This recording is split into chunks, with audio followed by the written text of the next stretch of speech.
7 децении на НАТО го оправдаа постоењето на овој воено-политички сојуз, велат западните аналитичари, оценувајќи дека алијансата придонесува за помирен и побезбеден свет. Во темата на неделата говориме за НАТО, но и за Северна Македонија во овој сојуз.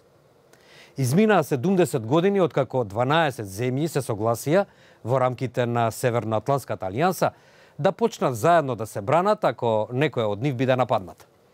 Да го видиме почетокот на НАТО во времето на студената војна, како и првите битки на алијансата на Балканот и незиното актуелно справување со заканите од поранешните, но и новите непријатели. Пред 70 години, во почетокот на студената војна, 12 земји од Европа и Северна Америка се собра во Вашингтон, каде што го потпишаа Северноатлантскиот договор. If there is anything certain today, if there is anything inevitable in the future, it is the will of the people of the world for freedom and for peace. Во неговото јадро беше членот 5 на договорот, колективна обврска да се брани секоја земја потписничка ако таа биде нападната. Next comes Foreign Minister Ernest Bevin of Great Britain. Главната закана на алијансата беше Советскиот сојуз. Кога Западна Германија му се приклучи на НАТО во 1955 година, како одговор на тоа беше формиран Варшавскиот пакт, сојуз меѓу Советскиот сојуз и неговите сателити.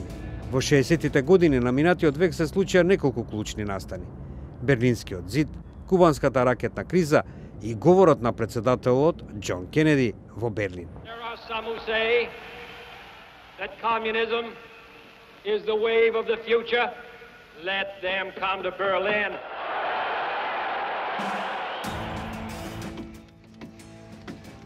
Падот на Берлинскиот зид во 1989 година доведе до големи промени за НАТО. Во почетокот на 90-тите години, кога започна конфликтот на Балканот, алијансата воспостави поморски блокади и зони за забранети летови. Во 1999 година, авионите на НАТО го бомбардира остатокот на Југославија, на Слободан Милошевиќ, откако се појавија докази за масакри врз косовските албанци. Стотици илјади од нив беа протерани од нивните домови. На 11 септември 2001 година, алијансата за прв пат се повика на својот член 5 од повелбата, откако Ал-Каеда ги нападна Соединетите држави. Набргу потоа силите на НАТО, предводени од Соединетите држави, и се приклучија на војната во Авганистан против талибанските милитанти и другите исламистички групи. Со проширувањето со нови членки, алијансата ја зацврсти својата сила, но исто така предизвика тензии со Русија. Председателот Владимир Путин проширувањето на НАТО го оцени како директна закана. Алијансата засега има 29 членки, додека неколку други земји чекаат на влез. Грузија придонесува за мисиите на НАТО и бара членство, дури и кога сепаратистите, поддржани од Русија, контролираат 2 дела од незината територија. Украина ги рестартираше напорите за влез во алијансата, откако Русија го анектираше Кримскиот полуостров. Северна Македонија и Босна и Херцеговина исто така се стремат кон членство. Но и самата алијанса се бори со внатрешни политички тензии. Председателот Доналд Трамп вели дека НАТО сојузот е премногу зависен од американските пари. I have been very direct in saying that NATO members must finally contribute their fair share and meet their financial obligations. Во текот на изминатите 70 години, НАТО од воен пакт на студената војна се трансформира во глобална сила која делува на многу фронтови. Интервенира во конфликти, спроведува мировни мисии, обучува сојузници и аспиранти и помага на жртвите од природни катастрофи. И покрај многуте предизвици во и надвор од НАТО, алијансата докажува дека може да преживее. Северна Македонија од годинава има столче во НАТО. Патот до Брисел почна пред 26 години. Сега земјава очекува кон крајот на оваа година во Лондон, каде што ќе се одржи следниот самит на алијансата, тој пат успешно да заврши, односно да не се повтори Букурешт, каде што првиот македонски обид имаше неславен крај. Македонија помина долг пат до членство во НАТО. Иако со едната нога сме дел од алијансата, патувањето не е завршено. Приказната почна во 1993-та, кога собранието ја ратификуваше резолуцијата за членство во Алијансата. 1999-та на самитот во Вашингтон доби кандидатски статус. Во 2008-та имаше неуспешен обид поради грчкото вето.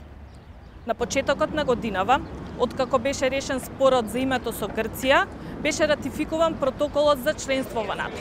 Останува земјите членки да го ратификуваат протоколот, за да може Македонија да стане 30-та земја членка на Алијансата. Целосната ратификација зависи од правната држава и од начинот на уредување на секоја од земјите кои треба да го ратификуваат протоколот.